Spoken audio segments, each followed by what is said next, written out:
coming up on the Tall Mike Wine Podcast. Almost like this medicinal type of cherry that comes through. Like cough drops. I mean, that doesn't sound sexy, but essentially that's... And while the bats are sleeping, they are shitting and shitting and shitting. So on Tuesdays and Thursdays, it's your podcast host sweeping up the bat shit. Well, we're moving to Kentucky, kids. They took us on a family vacation to Kentucky. You just never left. And then it became us looking at houses. This is where we get into wine geeks versus wine snobs. Yes, exactly. Because the wine snobs will tell you how much they know. Exactly. The wine geeks will be like, I know some stuff, but I don't know if you want to know it or not because it's kind of geeky. And now, the Tall Mike Wine Podcast. The cell phones have been silenced. The wine has been poured. Hopefully you are sipping along with us, but if you're driving, that's not super convenient, so don't feel like you need to pull over on my account. And just like that, the podcast begins. The Tall Mike Wine Podcast, the wine podcast that's not all about wine. The wine podcast like no other. The podcast currently sitting at number 12 on the Feed Spot list of the 50 best wine podcasts. All because people are listening, like the people in Ypsilanti, Michigan, and Bowling Green, Ohio, or the fine folks in Lawrence, South Carolina, and Sausalito, California, home of the Trident Restaurant, and just down the street, a house they claim Janis Joplin once lived in. But regardless of the people in Sausalito, wherever you are, I'm glad you found me. I'm Tall Mike Wine, your host. And if you follow the show, you'll be happy to know this episode is coming to you from the Vintner's room at Nicholson Ranch Winery in Sonoma. And it's like I never left. And I really didn't leave. I'm here pretty much every day. It's my day job, though we haven't recorded an episode of the podcast here in a while. It's fun when I do get a guest come to visit me here and we can make a little in-person podcast magic. My guest for episode 32 is one of the neighbors. She works for a winery not far from Nicholson Ranch, over on the Napa County side of the Carneros region. She is a native Kentuckian, but went to college at Belmont University in Nashville, home of Bruiser the Bruin. She is currently the marketing manager at Saintsbury Winery. She is Taylor Derenzo. Welcome to the podcast, Taylor. Thank you so much. It's great to be on the podcast. Is this your first time on a podcast? This is my first experience, but I'm really happy to get in on the action. How do you like it so far? So far, it's going really well. The first couple of sentences are coming out okay. Yeah. It's simple, you know. I hand you a microphone and we start talking. Yes. It's not complicated. No, I can talk. I didn't wait for someone to ask me to be on their podcast. I just started my own. That's a good way to do it. Right. And now I've been a guest on a few different podcasts. Oh, that's awesome. Yeah. So how to get on a podcast, start a podcast. You're in charge of marketing at Saintsbury. What exciting marketing things are you doing over there as we head into the slower season? So right now, like what my big project that I just completed is gift sets, which sounds so mundane, but yeah, I guess corporations are buying gifts now. Oh, okay. So you're talking about things that people will buy other people for the holidays. Yes. And, yes. Oh, so corporations will buy Oh yeah, they'll buy a bunch of them. And I guess you have to start thinking about it in September. Oh, yeah. All that stuff. So for this gift set, I've redesigned the way that it looks on the outside, like the belly band, which is the paper belly band. I don't know, this band that goes around the gift set itself. Around the middle of it, like a belly band. Exactly, like a belt. It's a gift set belt. I've also partnered with our friends at the Oxbow, the Olive Press in Whole Spice. They sent me a bunch of spices and olive oils, and I did this whole big lunch for everybody at Saintsbury where we tried all of them. And I had sous vide salmon and chicken and pork tenderloin, and I used all the different spices and all the different things and vegetables. And I did a whole pairing with our wines, and we figured out which one was the best. Wow, you're just going for it. Oh yeah, going for it. Love that. That sounds nice. That sounds awesome. Yeah, super fun. So you brought a wine from Saintsbury, which is a winery that I think of as a fairly well-known winery, at least here in the Bay Area. Yes, a lot in the Bay Area as a whole. We are bringing the focus back to Napa itself. But yeah, we've been in Carneros since 1981. So for a little over 40 years now. Dick and Dave, those were our two founders. They were best friends that started Saintsbury not long after they graduated from UC Davis. They did that because they loved Pinot. And at the time, people didn't really think much of this area. Like, you know, it wasn't even established ABA until like the late 1980s. Right. They were going for it. They're like, you know what? We're right by the bay. It has the cooling influence from the San Pablo Bay breezes, and it has great soils for it. So why can't we grow Pinot here? Right. And there was also the influence of a lot of the stuff that we do in this country. We're in the new world of wine. So a lot of the people that got into wine because they had a lot of really delicious European wine. Mm-hmm. And, you know, you get here into this cooler part of Sonoma and you want to know what grapes to grow. Well, let's look at other countries. And if you look at France, northern France, the colder part of France, Champagne, Burgundy. It's all Pinot and Chardonnay. Boom. So I think there was a little bit of that too, probably. Oh, yeah. And science and you know, and any number of things. Absolutely. I wasn't here back then, so I don't know. You weren't even born. No, I was not born yet. Didn't come along until 1982. That's my vintage. Okay. That's the year I graduated high school. Oh, nice. Yeah. It was a good year. It was a good year. It was a good year. It was also a really classic year in Bordeaux. Actually, I did know that. 82 Bordeaux. Yeah, it's one of those things you're supposed to know if you're a wine geek. Yes. Oh, yeah. There you go. Like maybe that might actually be a little more of a wine snob thing to know. Oh, for sure. Because there's a difference. Yes. Between wine geeks and wine snobs. And the wine snobs, wine geeks are having a lot more fun. I like to fashion myself as a wine geek. Absolutely. The snobs are like, they're just too painful to hang out with. Oh, yeah. That's a little much. And half the time they're wrong anyway. All right. Speaking of Saintsbury, you brought us a Pinot Noir. I did. Now, although we are located on on the Napa side of Carneros, we source from majority of our vineyards. We actually just tore up our home ranch earlier this year as we plan to develop and replant the whole ranch. But anyway, we've been sourcing for quite some time. And this property, Donnelly Creek, it's located at the southern end of Anderson Valley in Mendocino County. I love this wine. It's half on the floor, on the valley floor, and then it starts to move up on the western facing mountainside of the valley there. Okay. How big is this vineyard, do you know? Oh, it's tiny. It's like it's like 12 acres. Oh, yeah. Okay. I believe so. I'd actually have to double check that now that I think about it. Now, actually, the people of Walt, the Hall family, they have actually purchased it since. Oh. And so 2018 is our last vintage with it. I know. Things happen like that, right? You know those Halls, they've got all the money. I know. They got lots of Filthy money. rich. Good for them.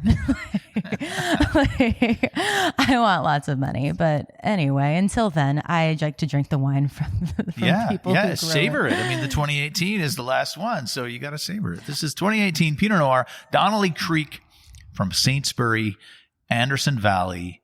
People don't realize that, you know, you have Sonoma, you have Napa, but wine country is much, much bigger than that. Absolutely. And so you go up into Mendocino County, which is north of us. For sure. Way north. Yeah, way north. About this property is like exactly 2 hours northwest of us. A bit more coastal influence, a bit cooler as well. Some of the roads are really windy too.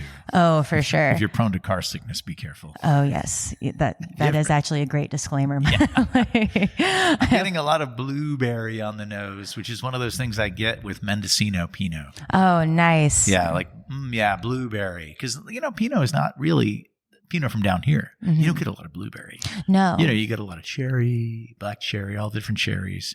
And then you get into, you know, raspberry, cranberry. This is very blue to me. Oh, no, that's awesome. I'm so happy that you get that. I'm a huge fan of the blue fruits that this wine shows. For me also as well, like with Anderson Valley fruit, I always get like this notes of like violets that come through.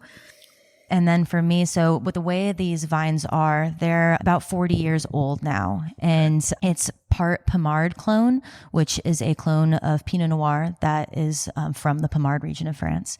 It is known for being big, bold, and fruit forward. Oh, okay. So for me, like I get more of like this pomegranate, blue fruit, and like almost like this medicinal type of cherry that comes through. But like cough drops. Cough syrup. But I mean that doesn't sound sexy. But essentially, that's you have to say what it is. Though. I mean, this is what I smell. Which is true. You know, it's true. It kind of smells a little cough syrupy, but you know the smell of cough syrup is I kind of like it. I'm a fan. Even whenever I was little, I remember they're supposed to be medicine, right? But I would still want to suck on them as candy. And then I also get there's this other clone in here called the Stang clone. And the Stang clone, the woman who we used to buy the fruit from before she sold it to the Halls, she sold it to somebody else. And then those people sold it to the Halls. Anyway, this woman who she bought the property from, she bought it from Mr. Stang. And wait, he made the clone? Yeah, I guess so. Or that's what it's named after. It's got a clone name. It's some type of suitcase clone. I don't know if it's necessarily around, but it is at this property. Anyway, it always brings this whenever we have the single bottlings of the Stang clone. It is definitely a funkier style. So I get kind of this balsamic mushroom that comes through for me with this wine. It's delicious. Oh, thank you. I like it a lot. How long did it spend in barrel? Do we know? Oh, absolutely. It spent 10 months in barrel. Okay. Just a quick hit then. We really as a whole with our approach to wine, to Pinot Noir making, it's all about winemaking styles that show the expression of the vineyard itself. Mm-hmm. We typically don't have any of our wines, except for a couple of exceptions, that go longer than 10 months in oak. So you're all about the fruit. It's delicious. It's a beautiful wine. Thank you. And we're all about, of course, incorporating oak to add complexity and character and spice, but we rarely go more than 20%. So 20% that's new? Yes, 20% new oak, the rest neutral. So yeah, that's what this guy is actually. It's 20%, about 20% new French oak, 10 months in barrel. So yeah, there you go. All right. We talked about where the winery is. It's in the Carneros region, which if you're unfamiliar, Carneros is unique among all of the sub-regions of Sonoma and Napa counties because it's the one that straddles both of them. Mm-hmm. There is a Sonoma side of Carneros and a Napa side of Carneros. Your winery is on the Napa side of Carneros, which is, the southernmost part of Napa. But what a lot of people don't know about this winery, Nicholson Ranch, is we are not Carneros. I know you guys are in a funny little area where you guys straddle the different borders, we right? Do. You guys are Sonoma Coast. We're Sonoma Coast and Sonoma Valley. Sonoma Coast, it's hard to explain why to people. People come here and they say, oh, yes, this Carneros Pinot, because, of course, we're right across the street. Yeah. I mean, the vineyard we're looking at across the highway, that's Carneros. Mm-hmm. But what happened was, if you look at the map of Carneros, the lines are pretty straight until you get to right around here. And then they decided for some reason to use the highway as the border. And back when they drew the line, there was no vineyard here. So they said, let's just use the highway as the border. It just kind of curlicues around that cattle ranch there. But then another decade and a half later, there were grapes planted here. That's so silly. And when they first made wine here, they unknowingly put Carneros on the label and got a big fat cease and desist notice in the mail. From the Carneros Alliance? Yeah. Those people. You can't do that. Well, they're lawyers, probably. We're going to sick our lawyers on you. So technically, we are at the south end of the Sonoma Valley and the very southeastern tip of the Sonoma Coast. All right. You're fairly new to the wine business. What's the most glamorous part? What's the most glamorous part of being in the wine business? Well, definitely the wines that you get to try along the way. Yes. I will agree wholeheartedly. It's all so much fun. What is it? Maybe July when we had the Napa Valley barrel auction. Okay. And that was my first time being able to participate in that as the marketing manager. Oh my gosh. I mean, that's a glamorous event in itself. Mm-hmm. Have you gone to it? No, I haven't, but I've seen the pictures and I understand what it is and barrel auction. So, yes. Oh, you mean people with lots of money come? Yes, people with lots of money come and buy barrels. And it's for charity, though, right? It is to charity. Okay. It actually stays local. It goes to an organization here in Napa County where it goes to implementing resources for children's mental health, which has such an issue that has really come to the forefront, especially with the pandemic and all. What is the least glamorous part of your job?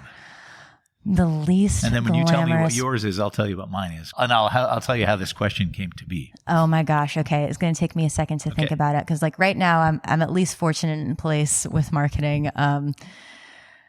There's a lot of great parts that I love about my job. So it's hard to think about the parts that I truly don't. No, you don't have to hate them. It's just not glamorous. It's not what people think when, Taylor, she's out there in California in the wine business. And they're thinking of glamour. And then you're thinking when you do a specific thing, if they only knew.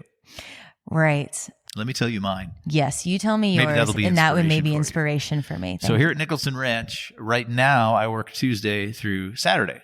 pretty good schedule. On Tuesdays and Thursdays, Griselda is not here. Griselda, you saw her when we came into this room. Mm-hmm. She's our janitor. So on Tuesdays and Thursdays, she's not here before I get here sweeping things up. And this little walkway out here, outside the Vintner's room, between the Vintner's room and the tasting room, is a walkway with a ceiling overhead. And up there in the ceiling area is where the bats sleep at night. And while the bats are sleeping, they are shitting and shitting and shitting. So on Tuesdays and Thursdays, when Griselda is not here, it's your podcast host, Tall Mike Wine, sweeping up the bat shit. That's the first thing I do, because the people are going to come. You can't just have piles of bat shit. No, we sell luxury products. Exactly. I'm just glad to know the bats are very regular. They probably eat a very high fiber diet. They do. Like pretty good protein, I think, are in mosquitoes, right? Oh, yeah. They eat a lot of bugs. Lots of bugs. That's what everybody tells me about bats. They eat a lot of bugs. I'm like, oh, that's good. I don't really like bugs. So party on, bats. Boom. I'll sweep up your shit.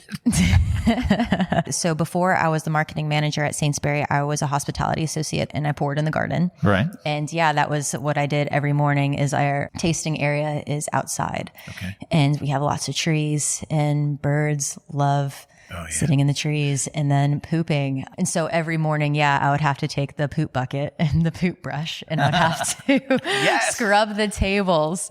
Yes. So that was definitely a big thing. How many other native Kentuckians are here working in the world of wine? Have you encountered any? It seems maybe a bit of a stretch. So I haven't. There's not too many people I've met out here actually from Kentucky, but I have a hard time even claiming like where I'm from. So I went to high school in Kentucky. Okay. And a little bit of middle school. Wait, where were you born? I was born in Massachusetts. Oh, okay. But I moved away whenever I was 9. Okay. And I moved to Florida. Okay. From 9 to 13. That's where I lived. In Florida? Florida, Okay. like Englewood, Florida. It's this town that's like an hour and a half south of Tampa. It was one of the towns that was hit by Hurricane Ian. Okay. Yeah. Makes sense. But anyway, so from 9 to 13, that's where I lived. And then I moved to Kentucky. And then I went to college in Nashville and then back to Florida. Right, because you studied videography. Is that like film school only for the video age? Yeah, so I went to college in Nashville where I studied entertainment industry studies with a minor in video production. You studied show business. I studied show business and with an emphasis in video, and that was really great experience as far as like the theory behind everything. Right. But whenever I moved back to Florida, and then I was in Orlando. Wait, was the family back in Florida by that time? My mom's side of the family is in Englewood, Florida. Oh, okay. And my dad's side of the family, and my dad he's in Massachusetts, and this town he's in called Norwood. It's not. So wait, why were you in Kentucky for that brief period? Because my stepfather is from Kentucky. Oh, okay. So yeah, we moved to Kentucky. That's fascinating to me. I know. We just moved I grew up around. in the same town, and I was born in the same town that I went to high school in, and lived there in the same house my whole life. That's awesome. People that have that experience of like, well, we're moving to Kentucky, kids. That's actually what happened. Okay. They took us on a family vacation to Kentucky. You just never left. And then they were like, and then it became us looking at houses. And then I was like, oh, I guess we're moving here. But I never got to say goodbye to my friend. But yeah, so I've always had like a certain amount of envy for people who were born and lived in a place their whole life. I love that connection that you have to like one particular place. Right. But oh man, I get nostalgic for my hometown. All right, so you went to Florida for your first job out of college, and you were working for some municipality. Is that right? Oh, yeah. So videography. Yeah. Okay, So you're using your college degree. Yes. So I was using my college degree, and I found that job because I went back to school. I went to Orange County Technical College. They actually have a pretty great video program themselves, and I got a better understanding for the technical side of things. Okay. But it was through working or going to school at the technical college in town. That's how I got connected to Orange TV, which is the Orange County Public Access So this Channel. is Orange County, Florida. Yeah, Orange County, Florida. Not California. Not California. Very different. Whole different thing. Whole different thing. It's the county that Orlando, Florida is in. And I worked for essentially it's like Parks and Rec, but for TV. And I started as an unpaid intern and worked my way up to a producer. It was technically a freelance producer, and they offered me a full-time position, but I actually ended up turning it down to make the great move out here. But yeah, that is where my background is. It's in videography, it's in video production, producing, but you know, Florida video production doesn't quite pay very well. So Sure. I was still working in restaurants, and I didn't really give restaurants I didn't appreciate it as much as I should have at the time. So you worked in restaurants for the first time when I lived in Nashville. In college? In college, Okay. Yes. I just turned 21. That's what people do. That's what people do, exactly. You're paying for college. And then you want get discounts money. on food. I was poor, like poor And college students. You can make fat money in restaurant work, and you get these really flexible schedules. Yeah. So you worked in restaurants in Nashville, and then you supplemented your income in Florida working in restaurants. Yes. I can feel like the gears are turning here. We're about to get to the big revelation as to how and why you just decided to drop everything and move west. I was working like 50, 70 hours a week. Right, between the two jobs. Between the two jobs, and then also going back to school. And I remember, since it's government TV, a lot of the call times were super early in the morning, like 5, 4 in the morning, just kind of depends. But I was staying late at the current restaurant that I was working at, or the restaurant that I was working at then. I was staying late to train this new girl about the wine, and because Were you in charge of the wine program? Were you No, I wasn't in charge of the wine program. I stayed a server because I needed the flexible schedule to Sure. also accommodate my my job, which at the time was what I thought I was truly. But you were passionate training for. somebody about wine. I was a server trainer. Oh, okay. And I did come from some fine dining experience as well. So I was definitely one of the most knowledgeable people on the staff as far as wine. Okay. I mean, I say that now, but hold on. So I say that now, but anyway, I was staying late to train her. And as I was talking to her about everything, I just loved it. And despite me having a 5 a.m. call time the next day, I was still staying late. And it's midnight for me to train this girl and talk about wine. Right. And so as I was leaving, I was just what if there was a job that had wine? Because let's be honest, over time, over 7 years of working in restaurants, wine was really all that I realized I truly cared about. Oh, okay. As far as of course, making people happy, but wine is what I cared about. And I was so what if there was wine, but then I also could incorporate my video production side as well and be creative with it. And Okay. I was if a job like this exists, it would be in California. Right. And at the next day, my best friend who lives in the city in San Francisco, Okay. she's been out here for a year prior to myself also doing wine. And she posted something on Facebook being my wine shop is hiring a summer intern, anyone who wants to come out should. And then, so I reached out to her and I was yeah, I think I want to do that. I've never been to California. Let's see. Wow. Never been to California. And you just decided to go. But it was through that job that I found Saintsbury. I realized I wanted to stay in California. So I applied to be a hospitality associate with them and got the job. And, I got the rest of my stuff in Orlando, Florida, and then made the great move out here. Wow. But whenever I was saying before about at the time I knew most about wine, but I thought I knew about wine. That's and then conditional. I moved. That's based on where you are. Mm-hmm. And so let's just say at that point you were a big wine fish in a small wine pond. That is a great way to phrase it. Because you're in an area that's not really known for wine. People coming into your restaurant, wine was not necessarily high on their priority list. As you know, working in restaurants, if you start to be able to speak the language of wine, you start to be able to sell more wine, more better wine. And that goes to your check average. And check average, as it goes up, your tips go up. Mm-hmm. So at the end of the day, you make more money for yourself and for the restaurant by being able to talk about the wine and sell better wines. Absolutely. And you were doing that, I'm guessing. I was doing that. However, whenever I moved out here and I realized there's so many people know about wine out here. They're so educated, so knowledgeable. Right. This is where we get into wine geeks versus wine snobs. Yes, exactly. Because the wine snobs will tell you how much they know.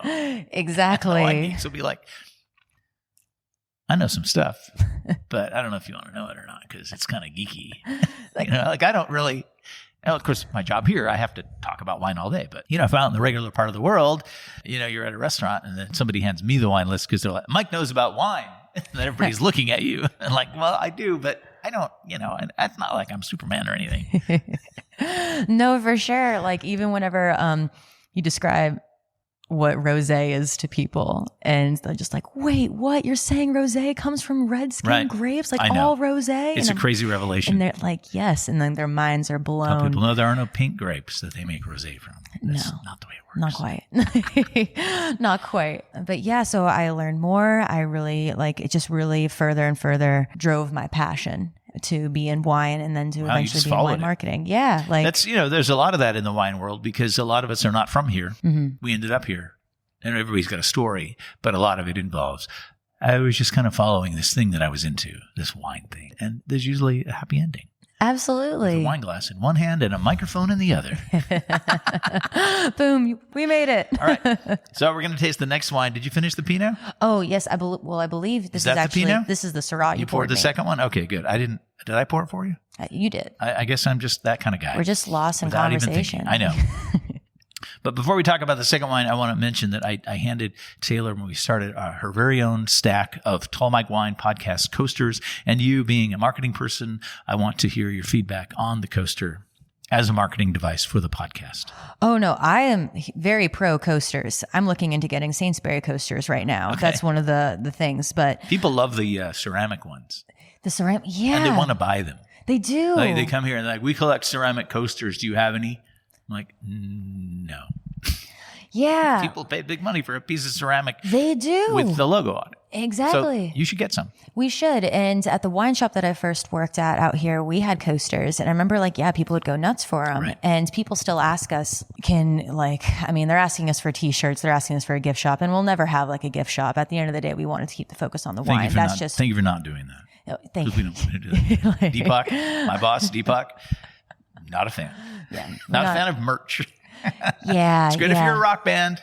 It's a nice extra source of revenue. It's not so much my thing. And if you work at a winery where that's yours and that works, I mean, people go crazy for it. It does generate revenue, and it's a great way for people to remember their time that they had here. Right. It's free advertising when somebody's walking around with a T-shirt with your logo on it. Absolutely.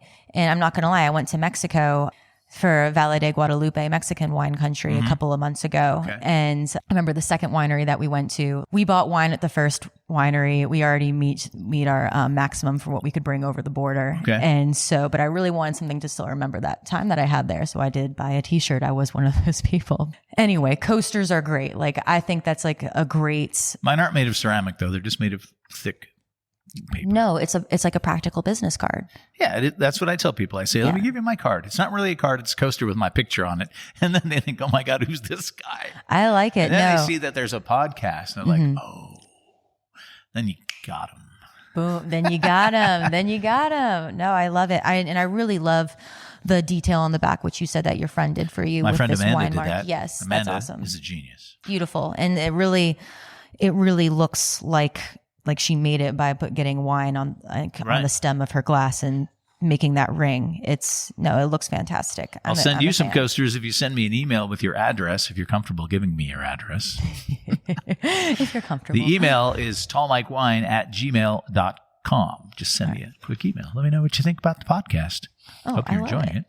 Oh, yeah, no, I'm having so much fun. We're going to taste the next wine, and the next wine is a wine from an area that I've never tasted a wine from before. In fact, I would have to say that most people are not even really aware of this region. It's not in the United States, but it's close. It's in Canada. When I said we were going to taste Canadian wine, you said, oh yeah, Okanagan's. Wrong.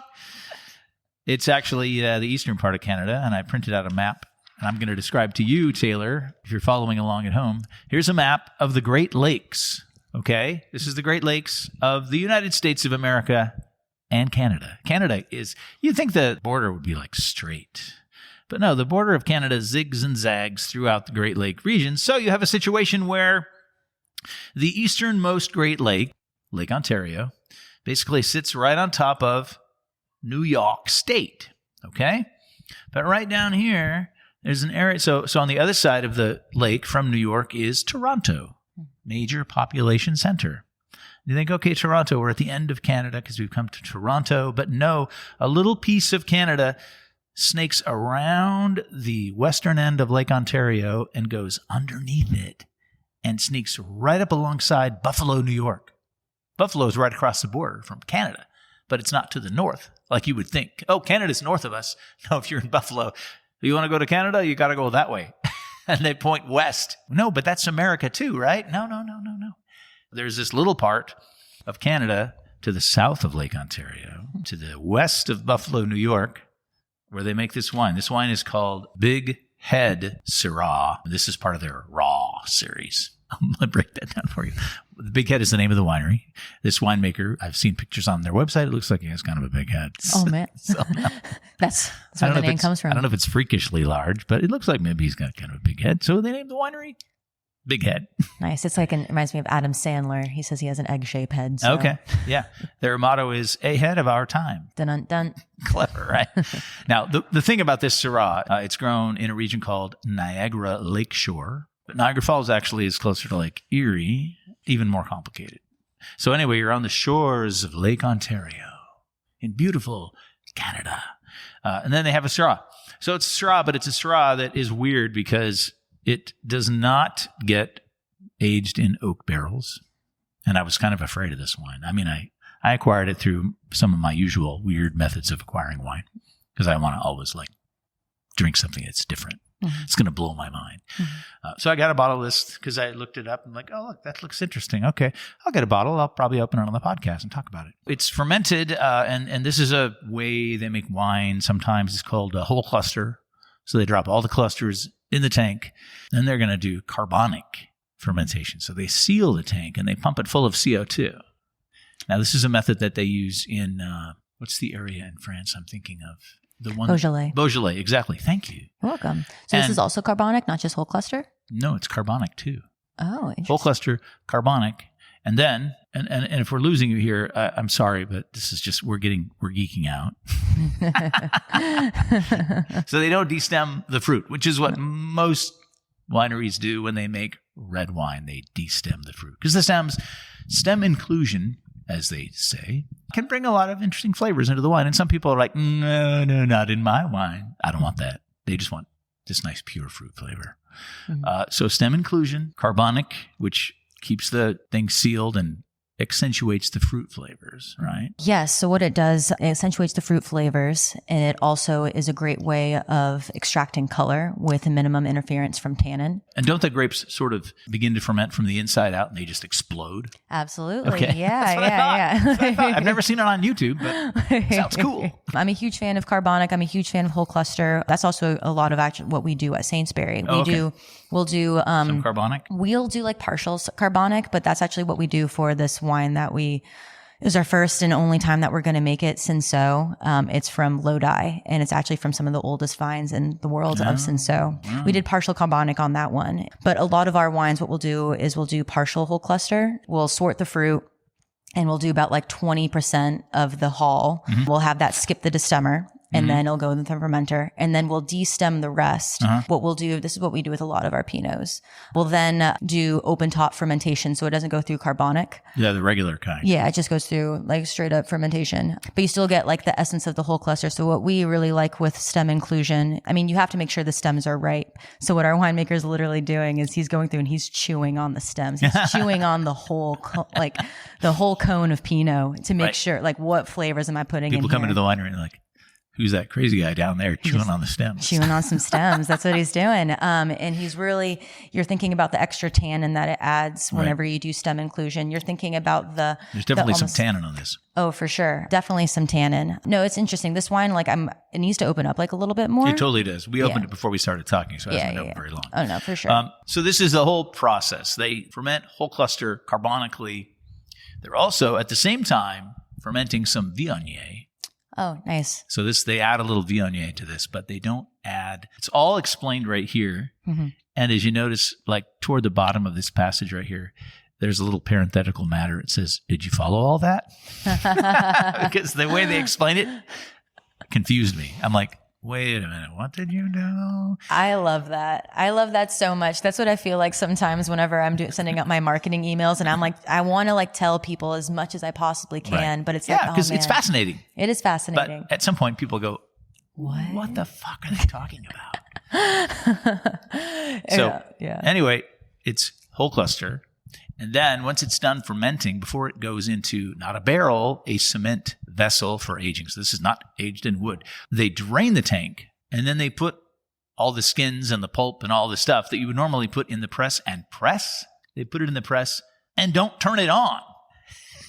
They let it like leak out the press. Oh, man. So they don't press it. That's interesting. Right? And then apparently they add some of the Viognier skins back into this cement tank. And then it stays 18 months in concrete, and then it goes in the bottle. Interesting. So tell me all about what you think of this wine. I mean, it has a lot of the characteristics that I think of when I think of cool climate Syrah. Like, it's definitely going to be on like that smoked meat. Like, there's an expression where it's like, oh, give me some of those stinky Syrahs. Right. Like, that's right, like a northern Rhone, like a côte rôtie. Exactly. It's like, are there cows in here? Yeah, exactly. Like, yeah, it definitely reminds me of that as opposed to like warmer climate Syrahs, which is going to be a bit more like those blue fruits that we were talking about a little bit about the beginning of the podcast.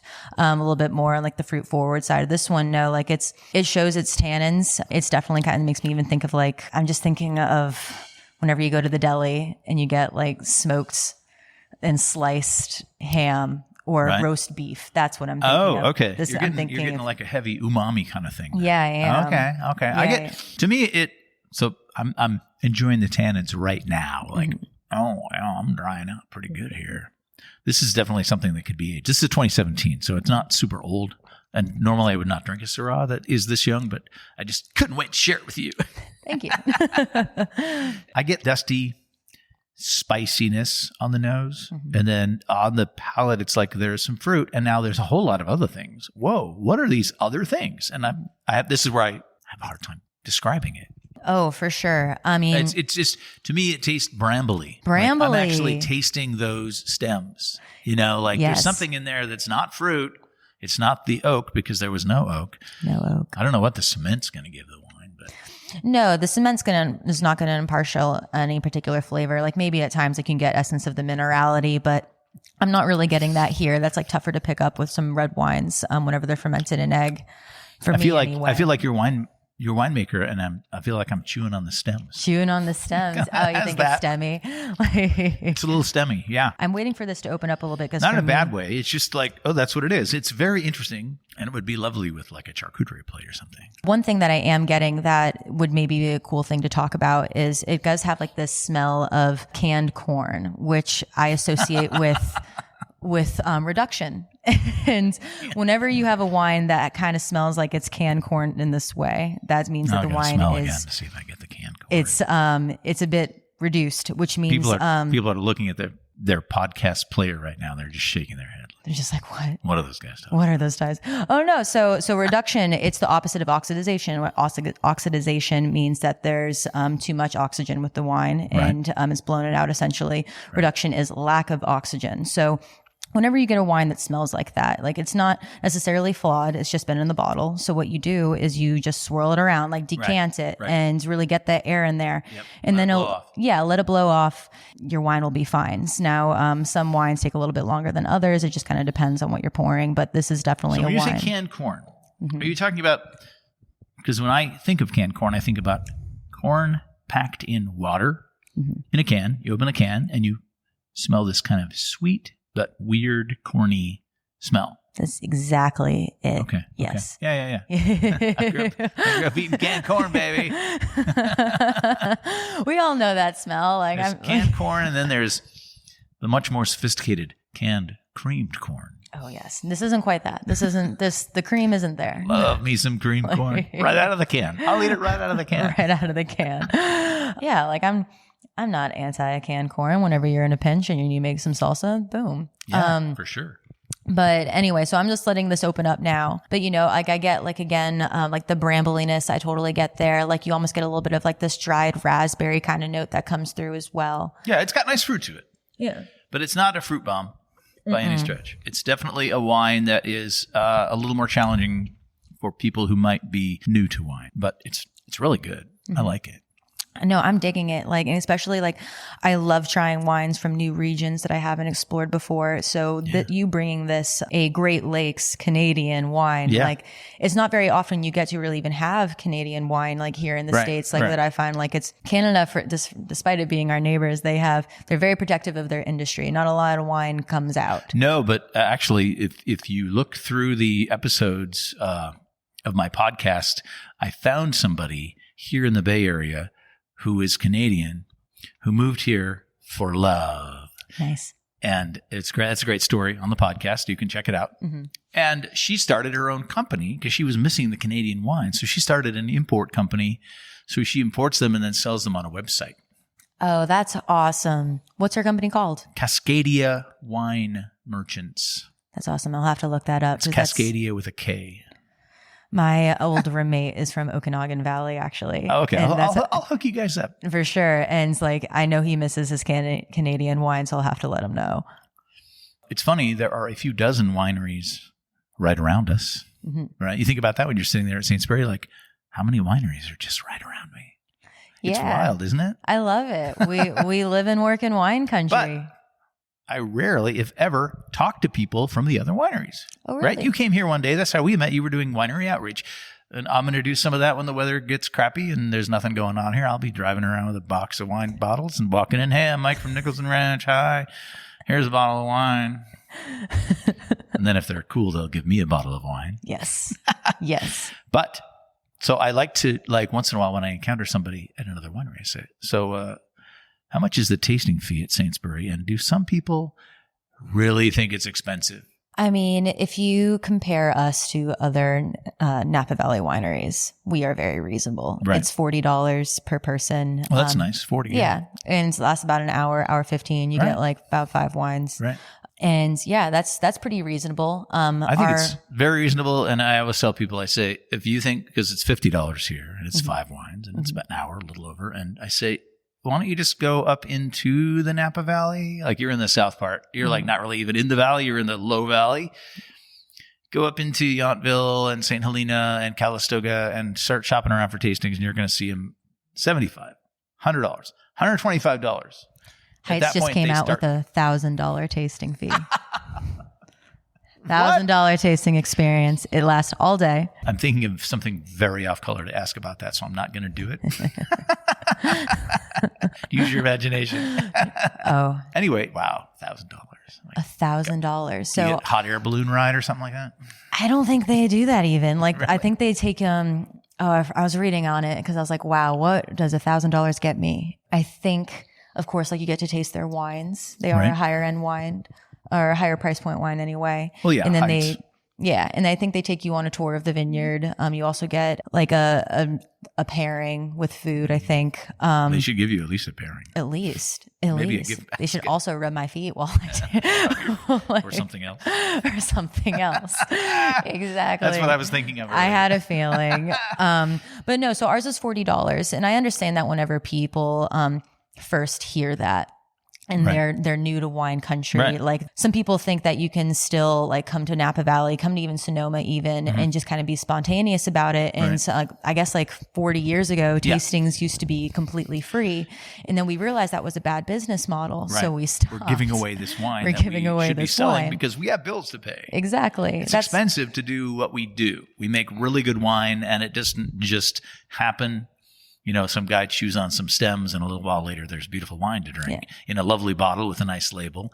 As the process has become more refined and the product has become more refined, the cost of doing business, it exponentially rises. So the tasting room, yes, is a source of revenue for the winery, but it's a necessary source of revenue. So what I'm getting at is the people that walk in and say, we thought we'd do some tasting. Yes. And sorry, I'm pretending I'm an old guy. Because it's usually people who then say, when I tell them it's $50, they say, we were here, you know, back in the 70s and it was mostly free. And then I say, so tell me about some other stuff that used to be free that you have to pay for now. Exactly. Because the world has changed. Just be like, I mean, inflation. Yeah, exactly. But no, it costs a lot to make wine, especially in Sonoma, especially in Napa. Like we want to pay our workers a living wage, like, and we make nice wine. Like at Saintsbury, our price point for our single vineyard Pinot Noirs is $72 all the way up to $95, depending. Right. And it's like the thought, the intention that goes into each and every bottle, like how much has gone into it. It's worth the cost. And that's really like a huge difference between like whenever you get to boutique higher end wineries versus what you see at the grocery store. Like what you see at a grocery store, like you're talking about lots. It comes from areas where they're all like not intentionally farmed. It's Mass not production. Mass production. And It's not working with the where the environment. grapes came from. Like the wine you brought today says Donnelly Creek. That's a specific vineyard in Anderson Valley, which is a specific place. Mm-hmm.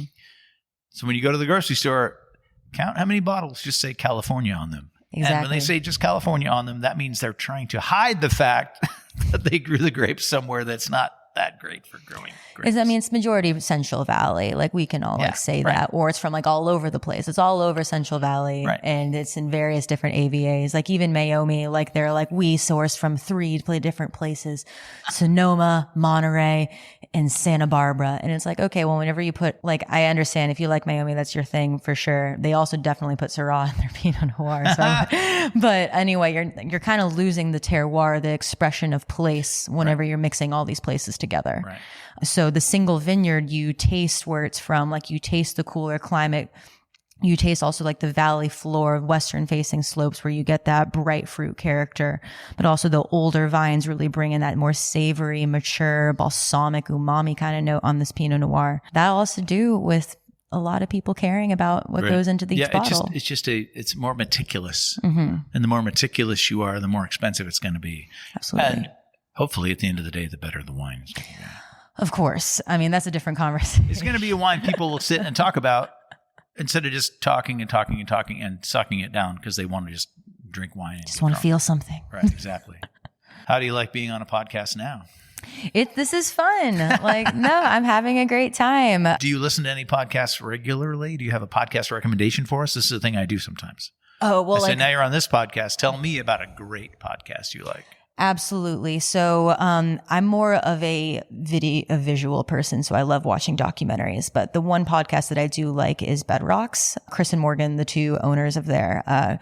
Morgan is an MW, and the way that they talk about the wines, caring about the people, caring about the farmers, caring about the land, and practicing truly sustainable practices that revolve around water conservation as well. We work with a couple of the same farmers as well, and my boyfriend is the hospitality manager there. So I'll listen.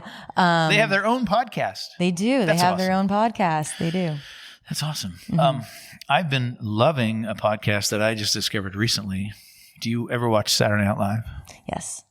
This is a podcast hosted by Dana Carvey and David Spade, both former Saturday Night Live cast members, funny guys. Mm-hmm. And they have a podcast called Fly on the Wall because you're a fly on the wall for what's happening and what has happened behind the scenes at Saturday Night Live. They get the former cast members to come talk to them. Cool. And then you're listening to typically 3 really funny people just kind of riffing on each other and sharing all this inside information, which is just, I love it. That's awesome. What a great idea. It is a great idea. I'm going to try and get Dana Carvey to come talk to me because he lives in Marin. Oh, awesome. He lives in Mill Valley. I live in Marin. I live in Nevada. So it's perfect. That is perfect. I wrote an email to them. I said, hey, you guys are really funny, especially you, Dana. Sorry, David.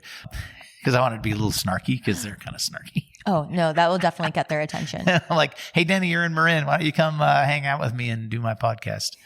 Haven't heard back yet. Oh, you just got to be on him. You just got to send him lots of emails. Got to get creative with the subject line. I know. Do you have any questions for me? So how long have you been at Nicholson Ranch? 5 years. 5 and a few months. 5 years and a few months. So you must like it. I do, because we are owned by one guy, and that guy planted the vineyards here in 1995. And I see you guys are going through a replant. And we're going through a replant. We're yes. Gonna have brand new little bitty baby vines planted in the soil next spring. That's exciting. Is it going to be all to Pinot? No. Before they yanked all the vines out of the ground, we had 14 acres of Pinot, 14 acres of Chardonnay. Mm-hmm. And historically, we sell a little bit more Pinot than we do Chardonnay. So we are going to sort of make the supply reflect the demand. So we'll have a little more Pinot and a little less Chardonnay. Oh, cool. And we also have a little bit of Merlot. We're going to have a little more Merlot. I love Merlot. Have you tasted ours? It's been a while. I remember whenever I first came to the outreach here with you guys are pouring through your 2014s. Okay. Yeah. That's been a couple of years. Yeah. And I tried your Merlot and your Sonoma Coast Pinot Noir. So it's been a while, but I remember enjoying them. All right. We'll have to find you some Merlot before you leave. Nice. I'm a sucker for Merlot. All right. Well, that's all I have for you. Thanks for hanging out. Thank you so much. No, I seem to lose track of time, but this was great. I'm glad you enjoyed yourself. Thank you. Thanks for bringing the wine. Absolutely. I'm going to read the credits now. Hit me with them. The Tall Mike Wine Podcast was conceived and is written, produced, edited, and maintained by yours truly. I would absolutely love it if you were to give me a 5-star rating on Apple Podcasts and tell your friends and do anything else you can do to spread the word or show your friends. Check out my Instagram at Tall Mike Wine for pictures of Taylor and I. Don't leave before I take your picture. And all the delicious wines I drink, foods I eat, Cooper the winery dog too. Follow me and I'll follow you back. You can also email me for a more direct form of communication, tallmikewine@gmail.com. Write to me and I'll send you a stack of your very own official podcast coasters. That wraps up episode 32 from the Vintner's Room at Nicholson Ranch in Sonoma, California. I'm Mike Stone. Cheers.